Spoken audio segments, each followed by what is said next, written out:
Hello everyone and happy Earth Day. Today, to celebrate the Earth Day with you, our agenda is focused on our dynamic planet. We are going to see how our planet is changing, looking at the demographics, at the environment, at technology, and we're going to reflect on what this means for society and for businesses. So we're going to start with our first expert in London. Simon is going to talk about Green Planet, presenting findings on our new Earth Day survey, which focuses on understanding or not what our impact is on the environment. Then Daryl from Toronto in Empty Planet will explore the demographic forces that are shaping the population of the world. Peter from Munich with Mobile Planet will tell us about new mobility trends around the world after the immobility of the past year. And we will then see how all these elements look like in one dynamic part of the planet, with our spotlight on Latin America with Ana Maria in Buenos Aires. And with that, I will pass on to our first expert, Simon, to kick off the webinar. Thank you, Jennifer. Thank you, everybody, for joining us today. Yes, it's Earth Day, and as Jennifer said, one of the big questions at hand is how much do we understand about the environment? How do we feel about the environment? And what can we, as individuals, do to address the challenges we face? So we've done a survey, and what the survey tries to do is to really get into the details of where we all are. The starting point being that we feel that we are heading for disaster unless we can change our habits quickly. That's where we start. We also start with climate change being already here. But to Jennifer's point about understanding, we don't always know the details. So very few of us are aware that the last few years have been among the hottest on record. We also start with a strong sense that our governments need to work together on a plan with businesses and with people, and with a strong sense perhaps that those plans are not sufficiently strong at the moment. So the public around the world are pretty clear that governments will be failing citizens if they don't act now. They're also clear, and relevant for many of us on this call, that businesses will be failing their employees and customers if they don't act now on climate change. And people around the world are also clear about what we need to do. It's actually an even higher percentage are saying if individuals like me don't act now, we'll be failing future generations. So people are clear about the topic at hand and the challenge at hand, but it's important always to try to set some things in context. And what we do every month is ask people what worries them in their own country, to identify 2 or 3 things. And one of the most striking findings whenever we look at the environment, this predates COVID, is that it's rarely at the top of the list. So our most recent study had climate change number 9 on the list, threats against the environment number 13. It is, of course, the coronavirus crisis that dominates the scene. It's been doing so, of course, for more than a year. And that, of course, has so many dimensions and dynamics, and we'll talk about some of those later in the webinar. But for today, it's just worth reflecting on when we look at the environment, we're having to think also about this economic crisis as well as a health crisis that coronavirus has brought us. Our latest consumer confidence index has some positive news, but as you'll see from our headline, the best we can say is it's reaching a new pandemic high.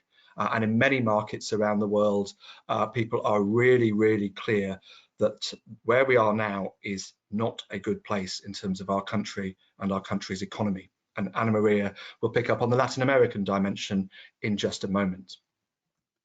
But coronavirus is also a personal crisis. This is April 2021, and still 6 in 10 of us think it's going to be a year or more for things to ever get back to normal, if indeed they do. And it's a reminder of how we've been distracted, but also we shouldn't lose focus that concerns about climate change haven't gone away. A year ago, when the crisis was first hitting us, we had people very strongly saying that when we do start to move towards a recovery phase, it's important that governments prioritise climate change. And when we look at this point about our own individual actions. I understand what I need to do to play my part in tackling climate change. This is something which is clear in almost every market around the world. We say we understand what actions we need to take.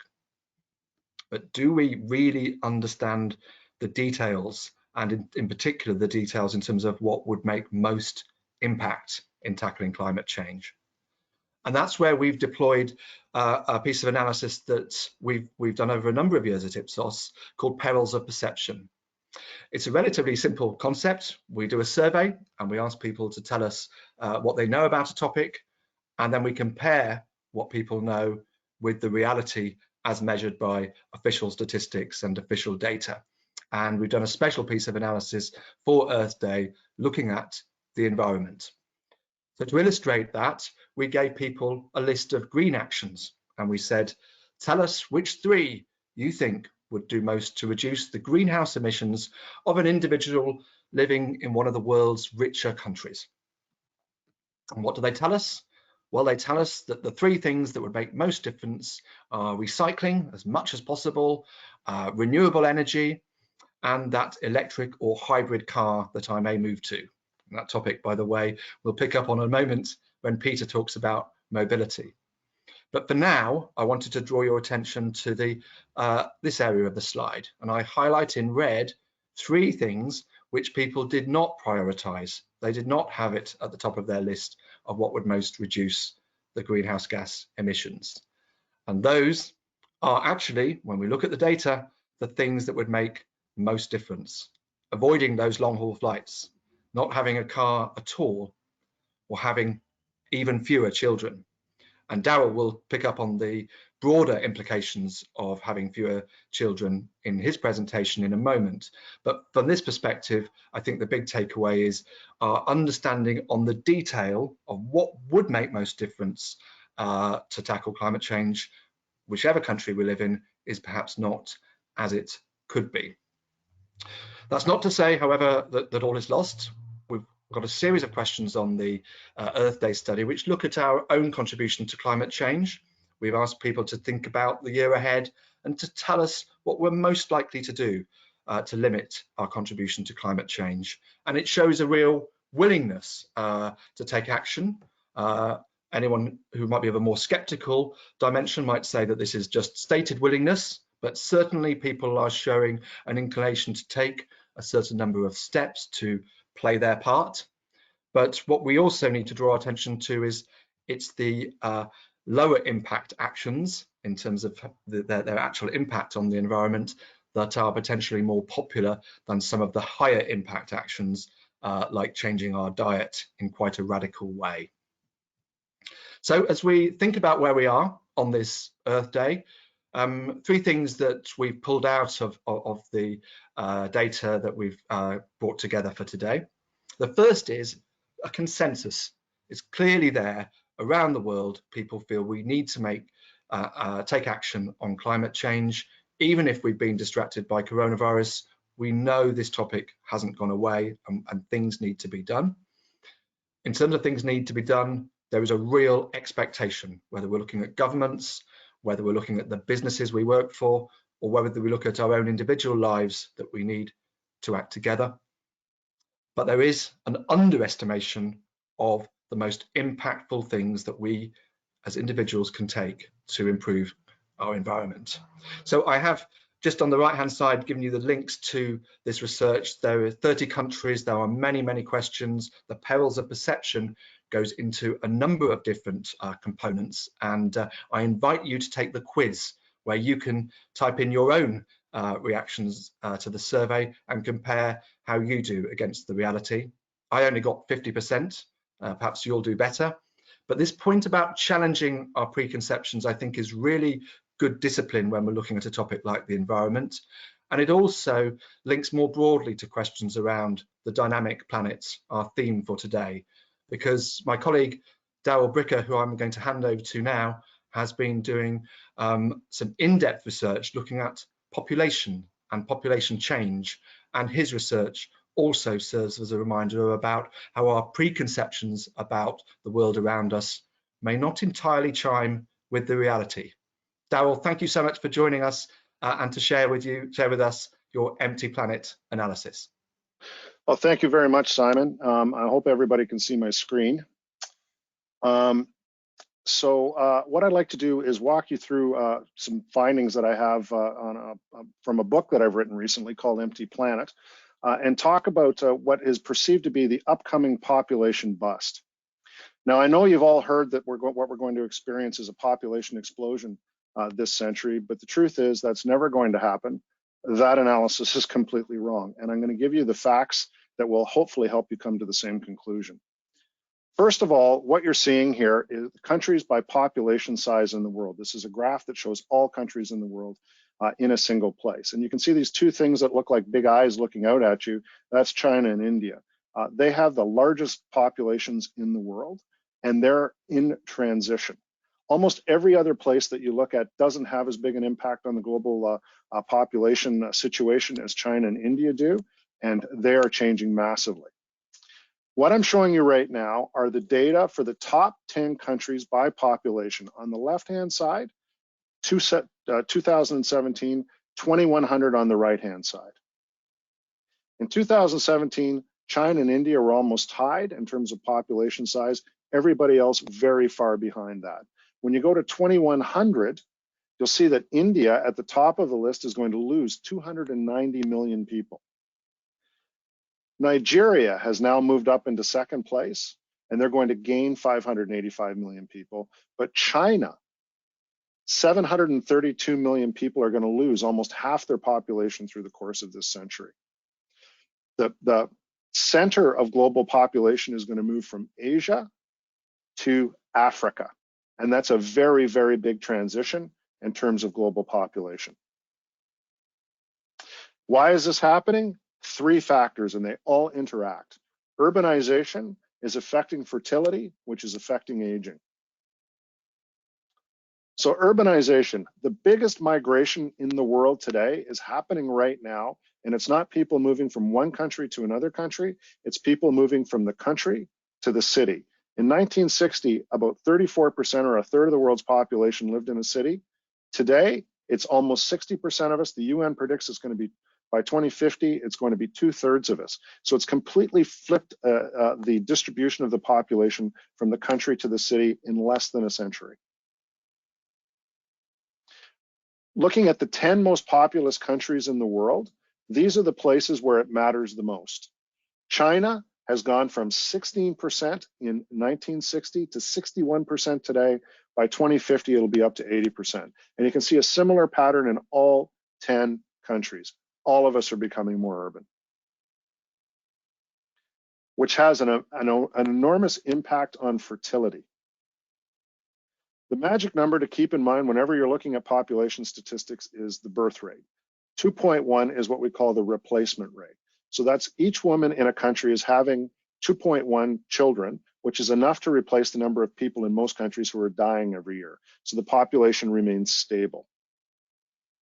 In the world today, we can see that there's a dramatic transition in fertility rates. In 1960, the global fertility rate was 5.2, well above replacement level, in fact, 2 times replacement level or more. Today, it's dropped down to 2.4. More recent data that's been published shows it at 2.3, and the world at a replacement rate by 2050. But take a look at the 2 largest countries in the world today, China and India. China has a birth rate of 1.5. The UN says it's going to go up through the course of the century. That is not going to happen. They're going to continue to decline, and I'll tell you why in just a second. And India is already at replacement rate. If you're not having children there, there's really nobody else that can replace them. And the same forces that are driving population decline in China and India are also taking hold in Nigeria, where we see a fairly dramatic decline in fertility as well. So if the 10 most populous countries in the world are not having kids, that basically means nobody is. And in fact, every country in the world is experiencing a decline in fertility rates, with the one exception, which is Israel. Why is fertility declining? Urbanization. When you move from the country to the city, you just have fewer kids. The economic calculus is different. Lots of kids on the farm, lots of productive labor in the city. They're basically more mouths to feed, so people have fewer children. The empowerment of women, though, is the biggest driver here. When women move from the country to the city, they change their lives. And the way they change it is they start pursuing careers and they start pursuing educations, which delays when they start their families and reduces the number of children that they decide to have in their lives. Our culture is now honoring smaller families rather than larger families. And we've seen the success of government and NGO programs in the developing world, where they've been very successful in reducing the number of unwanted children in most countries, India being a primary example of that, where their birth rate is now down to 2.1. The gender and age structure of the population is changing. An older population just has fewer children because they're not able to produce as many children. And our global population, as I've already shown you, or I will show you in a second, is aging very, very rapidly. So the average person in 1960 anywhere in the world lived to the age of 51. They now live to the age of 73. By 2050, they're going to be living to almost the age of 80. In China, we've gone from 45 to 77 in terms of life expectancy. India's gone from 43 to 70. This is incredibly good news about the survivability of the human population. We've made tremendous progress in terms of keeping people alive. But almost all of the world's population growth is coming today as a result of this, not as a result of children being born. So that when you start looking at the future, this is what the world is starting to look like. Lots of old people, a squished, what I would call Generation X and Millennial generation in the middle, and Generation Z, that little baby at the bottom, really going to be suffering. But if you want a more accurate depiction of what the world is going to look like, knock one of the men off the top, because what is also happening is the world's population is becoming much more female, especially the older population. Women still outlive men. So what is going to happen? We're not going to have a population explosion. We're going to have a population bust. We're going to reach a population somewhere between 8 and 9 billion by 2050-60. Then we're going to start to decline. By the end of the century, the population size will be like what it is today. It's not a good thing. It's not a bad thing, but it's an important thing because it reduces every single denominator in every equation you can contemplate. So for example, what Simon was just talking about in terms of climate change. If you believe that climate change is driven by human activity, if you reduce the number of people on the face of the earth, that's got to have positive implications for the future of our climate. But the negative implications are all really related to economic growth, which is going to be curtailed because we're just not going to have the people driving consumerism. We're going to see the growth of aging and from immigration as opposed to fertility, and we're going to see a dramatic shift in our population structure. We're going to be older with diminishing fertility. We're going to have smaller families, and the geographic center in terms of population is going to move from Asia to Africa. The big question that I get asked a lot by clients these days is, what is the impact of COVID-19? Depressed fertility rates is the most obvious impact.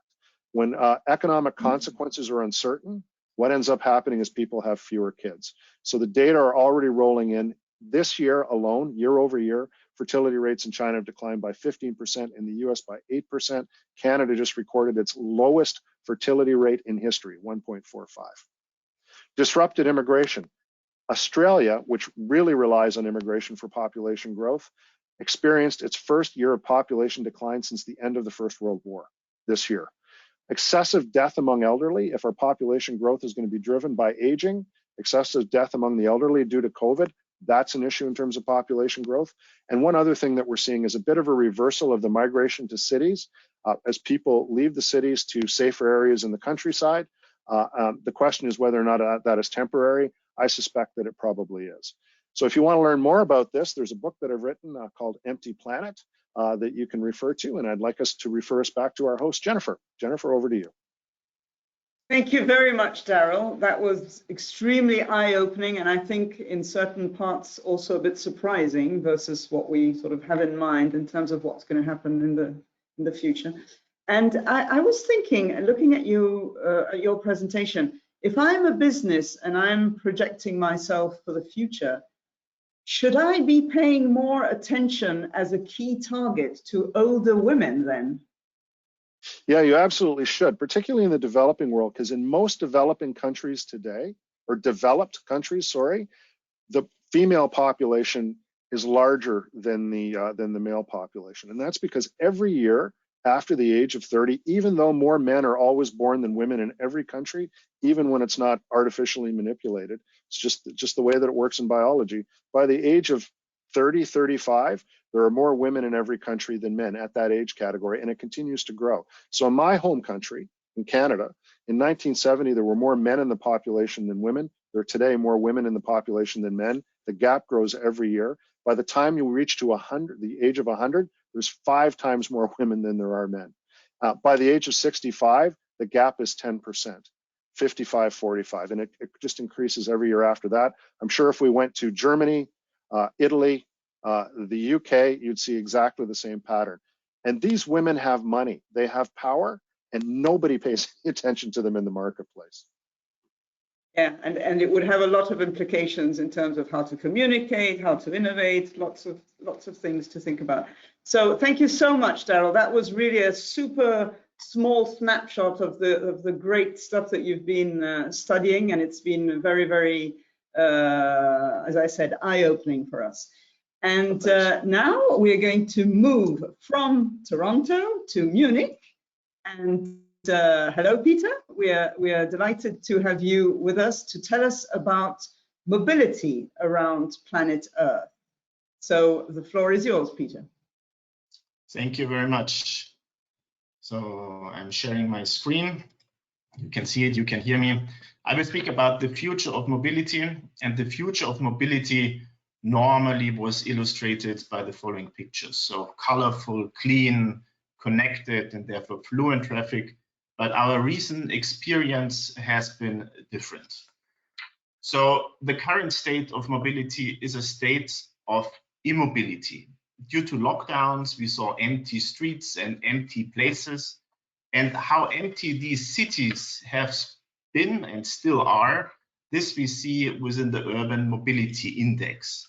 So this graph here, this shows you the average mobility in 36 cities around the globe. It's based on public transport and other mobility services. In early March 2020, when COVID hit us, we were at a 100% normal mobility level. It went dramatically down, it went up again and down again.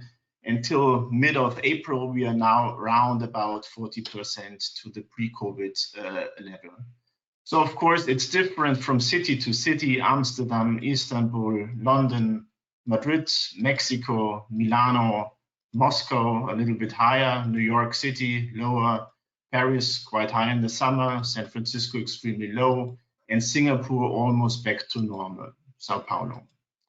So also my personal mobility has changed. So these are a couple of pictures I were making in 2019. So there was a lot of travel, a lot of global meetings around the globe. And today things look different. So I'm in the home office, as most of you also are, which by the way is quite appreciated by my dog. We are not doing any shopping in the city centers. My wife is doing online shopping from at home.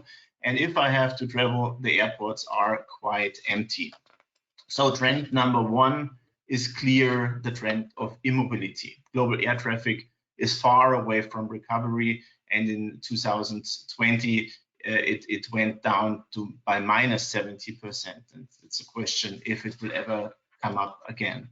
The second trend in future of mobility is about car purchases are becoming digital.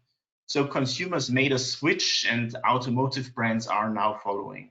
So due to lockdown and the difficulties of physical shopping, the interest in purchasing or leasing vehicles entirely online grew. So we were looking in May till September last year from 41% to 55%.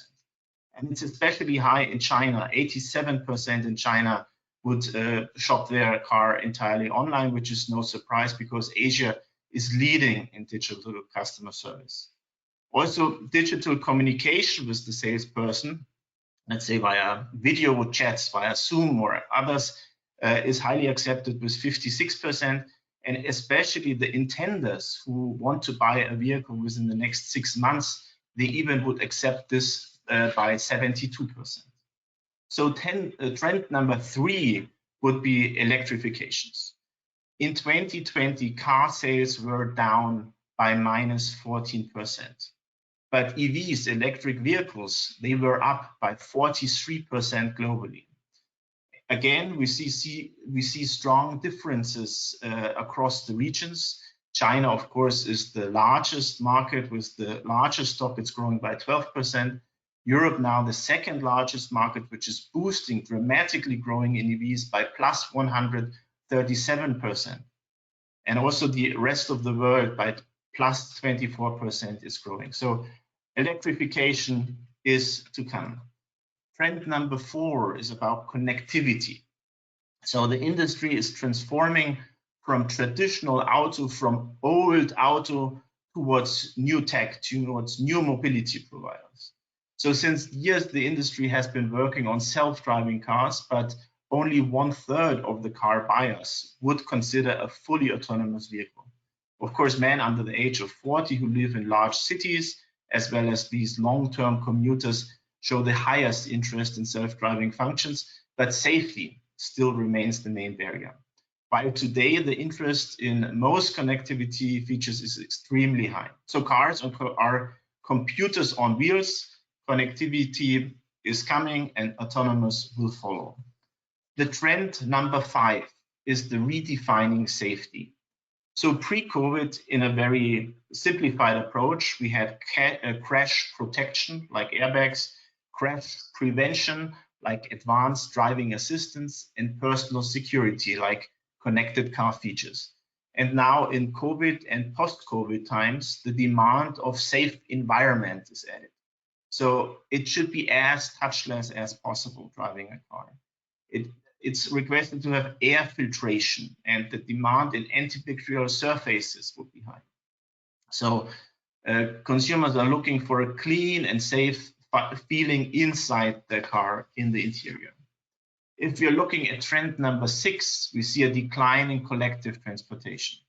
So especially public transportation, buses, tubes, underground, they are all declining in double-digit growth. Also ride-hailing, Uber is declining massively. So here we see everywhere where passengers have forced contacts to other passengers or drivers, this currently is going down. Again, the last trend, number 7, is global versus local. So all the car manufacturers are working on operating systems for the next generation of cars, for the connected, for the autonomous, for the battery electric vehicles. So this development is extremely expensive, and therefore it is of course driven globally. And if we are just looking at the smartphone market, for example, we can see or we can anticipate that future concentrations in operating systems are still to come. So development is global, but the rise of local is there. Future mobility solutions will be local. There's a need to adapt to local culture, geography, infrastructures, and environment. There's a need to understand local customers and to adapt to local ecosystems. So public transport and mobility as a service will integrate local sustainability, micro-mobility services. And my summary will be the relationship with customers and the ability to build trust. This will be critical, will be the critical success factor for future mobility, which will be colorful and bright, hopefully. And this is my end. So thank you. Back to you, Jennifer. Thank you very much, Peter, for sharing these very clear trends that are obviously reshaping completely the way that we travel around the world. But for you, I have a personal question, Peter, because from the pictures you showed us of before and after COVID, clearly there's been a difference, and I'm sure you had time to get a haircut. So I was wondering, how did you travel to go to your hairdressers? The barbershop is not far away, so it's just around the corner. I was walking there. Good. So good for our environment then. Yeah, that's a good news. Okay, great. Thank you very much, Peter. And we are now going to fly to Latin America, and specifically to Buenos Aires, where Ana Maria is going to tell us about her region and how some of the forces that we've just been talking about play out in LATAM. Ana Maria, the floor is yours. Thank you, Jennifer. I hope you can see my screen. Hello, everyone. It's a pleasure to be here talking about Latin America, which is a region full of contrast everywhere you go. But just to start, just LATAM in numbers to give us some perspective. When we talk about Latin America, we are talking about 20 countries with a GDP of 5.3 trillion US. And something that is surprises and goes to the urbanization is not all the GDP comes from agro, only just 5%, which 61% comes directly from services. In Latin America, we are 640 million people. And again, 80% of that population is urban. There has been a lot of migration from the rural to the urban. And 24% of the population is between 0 to 14 years old. To what Dario was saying is just the fertility rate 2.1, so we are just replacing, so that number is going to go down. And we have a very good internet penetration since, the pandemic, this has exploded. But what about, what every country brings to the table? It's a region where each country has unique assets that make it attractive. We did a research on the leaders in Latin America to define what attracts for each country. And we see Mexico and Peru and Colombia bringing a lot to the table and its historic attraction. Brazil, Mexico, and Colombia for the nature. Peru, Mexico, and Argentina has done an amazing job about food, and then the music and the folklore coming from Brazil, Argentina, and Mexico. So we are very proud of what we bring to the table and the contrast that we see across Latin America. But let's look at what happens with the feelings and perceptions nowadays in Latin American citizens. So let's start for the perception of 2020. If we see here on the left bottom, well, we see 80%, 9 in 10 people in Latin America consider 2020 to be a very bad year, as the rest of the world. It was terrible, but the difference is also in some countries we started bad as well in 2019 for some political unrest, as it was the case of Chile and Brazil. And if we see also for the people at a personal level, was a very bad year. But in general, LATAMs, as I call it, are more pessimistic than the rest of the world. And what about today? And today I'm talking April, 21. People are still very pessimistic about the present, where 80% perceive that their respective countries are going in the wrong direction. And we see how this is deteriorating through the past months. So at the beginning of COVID, we saw some spikes that people were happy how the governments were reacting. But then in the last month is coming really bad. There is important to know that in Latin America, governments didn't be a good help on income to people. So people were by themselves trying to survive COVID.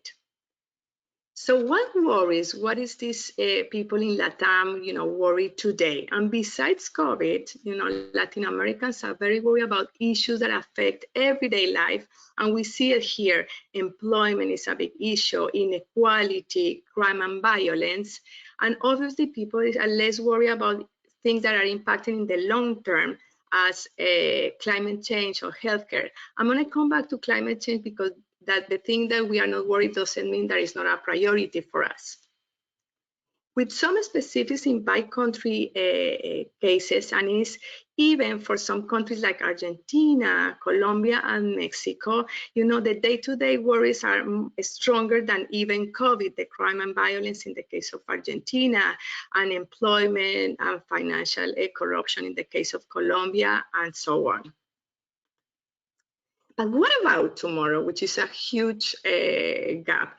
Latin Americans are very optimistic when it comes to the future. So when we ask people about the personal situation, if it's going to be better in the next 6 months, people say, oh, yes, for sure. And we see, that 60% of the people say, yes, we're going to be better in the next 6 months. And we are much more optimistic than the rest of the world if we see it here. And that impacts even what I expect of my quality of life in the long term on this. So if I ask the people about the quality of life for the 5 years to go, Latin Americans are very optimistic. So they think that my quality of life is going to increase and I'm going to be better.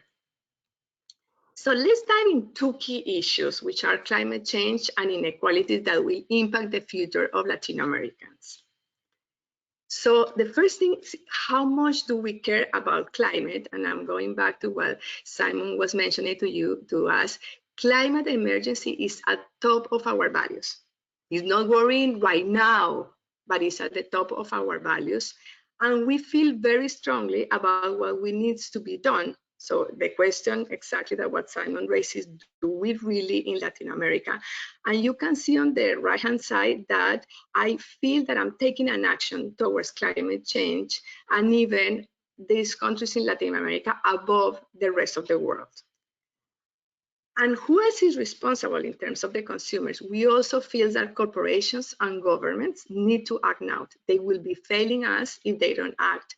And again, Latin American people feel above the rest of the world that both corporations and governments need to act upon climate change. And what about poverty and inequality that is we saw before is a big worry for us in Latin America. Unfortunately, when we ask people if the income inequality will increase in my country, they will say yes. I mean, 68% of people in Latam expect this to increase. And unfortunately, we still see that it will address for the future to come. So I wanted to leave you with three key takeaways on Latam. First, Latin Americans are concerned about past and present situations. We are in general more pessimistic than the rest of the world, but we are very conscious of the issues that we are facing now. Regardless of that we know of those issues, we are very optimistic about the future. However, and it's unfortunate, many of the structural inequalities are expected to remain. We are not seeing specific definitions by government to change this. So thank you very much. It was a pleasure to be here. Jennifer, over to you in Milan. Thank you, Ana Maria, because you were able to give us a great picture of a big region in a very short time and to convey some very specific messages.